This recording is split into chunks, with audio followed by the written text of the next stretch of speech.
Halo, Assalamualaikum. Kembali lagi bersama kakak di Makin Berlipat.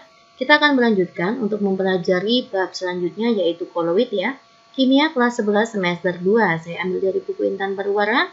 Kita lanjut aja ke bab uji kompetensi 1. Langsung saja ya dek. Jangan lupa subscribe dan share video kakak kepada teman-teman kalian. Nomor 1. Pasangan zat berikut yang membentuk koloid apabila dicampurkan. Apakah sirup dan potongan roti? Ingat, sirup itu adalah larutan. Maka ini tidak mungkin membentuk koloid. Gula dengan air jeruk, ini juga berupa larutan. Susu itu adalah koloid. Susu itu koloid dalam bentuk emulsi. Gitu ya. Susu yang ditambah gula, gula ini tidak berpengaruh ya. Di sini yang menitik beratkan sebagai koloid itu adalah susunya, emulsi, cair dalam cair. Air dengan sirup, sirup itu adalah larutan. Sedangkan pasir dan air ini adalah suspensi. Suspensi itu adalah partikel besar ya. Iya. Oke, lanjut kita masuk ke soal nomor 2. Dalam 5 tabung terdapat cairan P, saya buat di sini ya, ini adalah P. Ini adalah Q, ini adalah R, ini adalah S. Dan selanjutnya itu adalah T. Diketahui salah satunya merupakan koloid. Cairan dalam tabung P dan S itu tampak jernih. P dan S ini jernih ya. Saya tulis terlebih dahulu, ini jernih. Tetapi memiliki warna agak berbeda. Sementara itu, cairan dalam tabung R dan T terlihat keruh. Oke, R ini keruh, T itu juga keruh.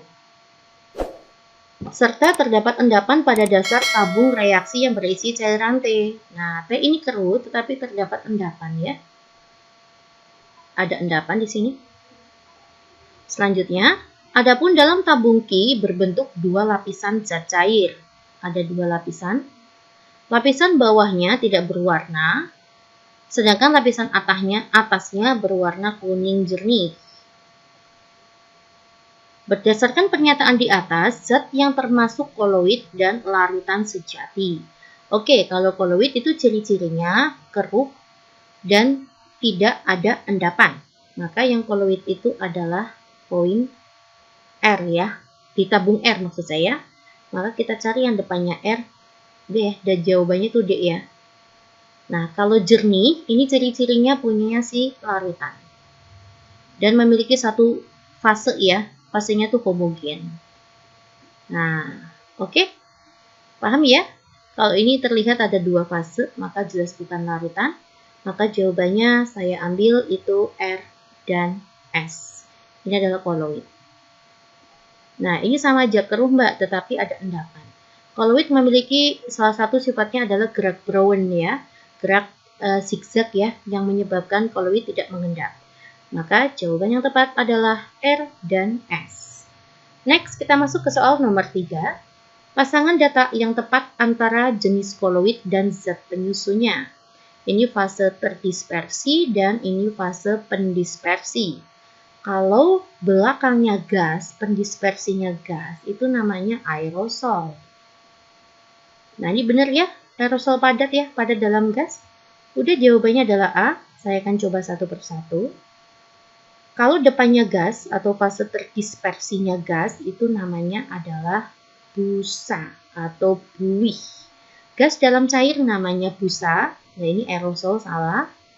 Kalau depannya padat atau terdispersinya padat, itu namanya sol. Nah, ini kok emulsi? Salah. Kalau depannya padat, Nah, ini depannya padat, Mbak, tapi lihat belakangnya gas.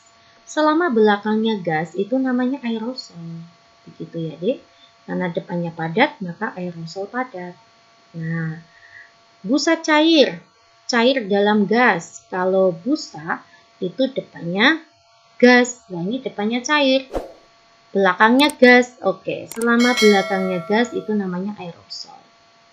Ya, saya akan mudahkan kalian di sini. Di sini ada fase terdispersi. Di sini ada fase pendispersi. Ini adalah namanya ya. Nah, oke. Gas, cair, padat. Cair, padat. Nah, seperti ini. Ada 8 ya jenis koloid ya. Gas, cair, padat. Gas, cair, cair, padat. Oke. Nah, jika fase terdispersinya itu adalah gas, maka namanya adalah busa. Nah, ini berarti gas dalam padat, busa padat. Begitu guys. Kalau depannya cair, itu namanya adalah emulsi. Kalau belakangnya padat, ya tinggal kasih saja emulsi padat. Kalau depannya padat, itu namanya sol. Berarti padat dalam padat, sol padat. Nah, hati-hati kalau belakangnya gas. Kalau fase pendispersinya gas, itu namanya aerosol. Cair dalam gas itu aerosol, padat dalam gas itu aerosol padat. Begitu guys. Oke? Semoga mempermudah kalian untuk menghafal. Kita lanjut ke soal nomor 4. Di antara pasangan zat berikut yang merupakan koloid. Awan dan air laut. Air laut itu bukan koloid ya. Ini masih campuran. Asap. Asap itu adalah koloid padat dalam gas. Tepung. Air tepung itu suspensi. Berarti salah ya. Ini koloid dengan suspensi. Poin ke C. Cek debu. Debu itu juga padat dalam gas. Padat dalam gas. Ini adalah aerosol padat, debu. Batu apung. Batu apung itu adalah gas dalam padat. Itu juga koloid ya. Gas dalam padat. Ini namanya aerosol padat. Namanya busa padat ya. Ya, berarti yang koloid itu adalah yang poin C. Debu itu padat dalam gas atau aerosol padat, sedangkan batu apung itu adalah gas dalam padat, namanya busa padat. Oke, lanjut ya. Nomor 5. Perbedaan yang benar antara dispersi halus atau larutan sejati dengan koloid. Apa bedanya larutan sejati dengan koloid? A. Larutan itu sifatnya stabil, sedang koloid tidak stabil. Salah. Dua-duanya stabil. Poin B. Larutan terlihat jernih, betul. Koloid terlihat keruh, betul sekali. Jawaban yang tepat adalah poin B. Coba saya lanjutkan ya. Poin C, tidak dapat mengendap. Iya betul, larutan itu nggak mengendap. Koloid dapat mengendap, salah. Dua-duanya tidak mengendap. Tidak dapat disaring menggunakan kertas saring biasa, betul. Tidak dapat, dapat ya. Dapat disaring menggunakan kertas saring biasa, salah. Harusnya menggunakan kertas saring ultra, itu baru bisa disaring. Poin E, terlihat homogen. Poin koloid terlihat heterogen. Salah. Dua-duanya itu terlihat homogen. Terlihat homogen, walaupun aslinya atau kenyataannya koloid itu adalah heterogen.